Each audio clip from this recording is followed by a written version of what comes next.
Le manga Bamboo Blade et les éditions Kiyun vous présentent À la découverte du kendo. Issu de l'art guerrier des célèbres samouraïs, le kendo est aujourd'hui l'un des seuls sports qui exige de porter une véritable armure. Grâce à cette protection et au sabre de bambou, les combattants peuvent se porter de vrais coups, mais sans se faire mal. Enfin, on le sent quand même passer, hein.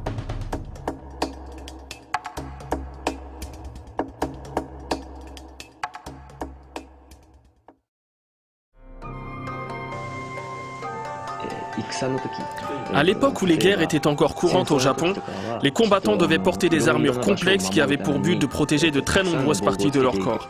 Le kendo est un sport qui a défini 4 zones de frappe très précises: men, côté, dos et tsuki. Il y a donc seulement 4 zones du corps qui nécessitent une protection. Du coup, les armures se sont naturellement simplifiées. En dehors du vêtement, qui se compose de la veste et du hakama, l'armure de kendo comprend 4 éléments. Donc le men, qui protège le visage et la tête, le dos, qui est un plastron qui protège la poitrine, le tare, qui est en dessous du dos, du plastron, et les côtés, qui sont des gantelets. En tout, près de 4 kilos d'équipement, sans compter les litres de sueur. Pour la pratique du kendo, il est nécessaire d'avoir beaucoup de mobilité. Et si on est très bien protégé, donc on n'est pas mobile. Donc cette armure est conçue pour avoir en même temps une très grande mobilité et en même temps une protection maximale.